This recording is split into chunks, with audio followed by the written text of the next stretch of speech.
আজকে আমার পছন্দ একটা খাবার রান্না করলাম, সেটা হলো গরুর মাংস, যেটা নাকি কালো করে আমি ভুনা করেছি। আসসালামু আলাইকুম, সবাই কেমন আছো? আলহামদুলিল্লাহ, আমিও ভালো আছি। আজকে অনেকদিন পরে একটা ভিডিও তোমাদের সাথে শেয়ার করছি, হোপসো তোমাদেরকে ভালো লাগবে। তবে আজকে আমি যে ভিডিওটা শেয়ার করছি সেটা হলো গরুর মাংস কালো ভুনা। তো অনেকে অনেকভাবে রান্না করে, বাট আমার রান্নাটা হলো অন্যরকম, অন্য স্টাইলে রান্না করতেছি। হোপসো তোমাদের কাছে ভালো লাগবে।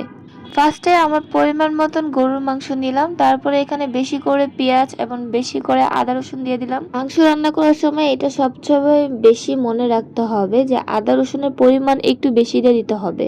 এখানে আমি যা যা দিয়েছি, পেঁয়াজ, আদা রসুন, লাল মরিচের গুঁড়া, হলুদের গুঁড়া, ধনিয়ার গুঁড়া, গরম মশলা, লবণ, টেস্টিং সল্ট সব একসাথে দিব। তার সাথে আবার একটু তেলও দিব। আচ্ছা, আমার তেল কিন্তু কড়াইতে আগেই ছিল, তোমরা তেলটা অ্যাড করে নিবা, ঠিক আছে?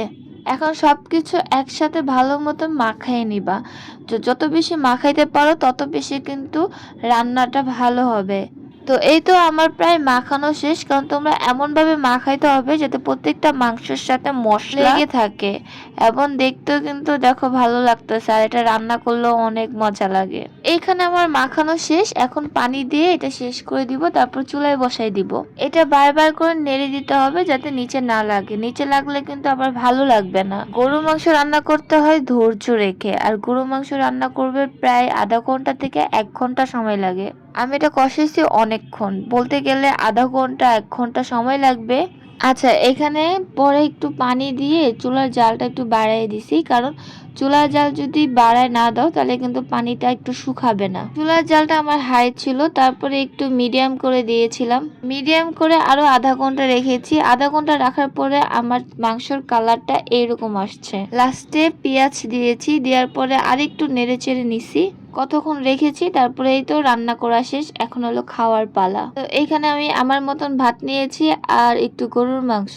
উফ, যা যা লাগতেছে!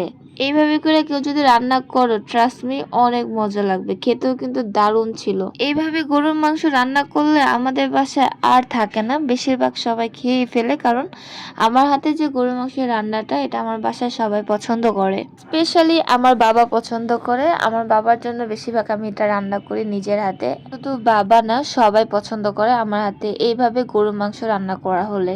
এই যে এখন আমি খাওয়া শুরু করছি, আর কোনো কথা বলতে পারছি না। তোমাদের এই ভিডিওটা এডিট করার সময় আমার আবার ক্ষুধা লাগছে। যাই হোক, গরুর মাংসের টেস্টটা অনেক মজার ছিল, এক কথা হলো অসাধারণ ছিল। তো এইখানে আমি খেতে খেতে তোমাদের সাথে বিদায় নিব। তো হোপসো তোমাদের কাছে আমার এই ভিডিওটা ভালো লেগেছে। আর আমার কথা বলাতে ভিডিওতে যদি কোনো ভুল হয়ে থাকে তাহলে আমাকে একটা কমেন্ট করে তোমরা জানাই দিবা। সবাই ভালো থাকো, সুস্থ থাকো, আল্লাহ হাফেজ।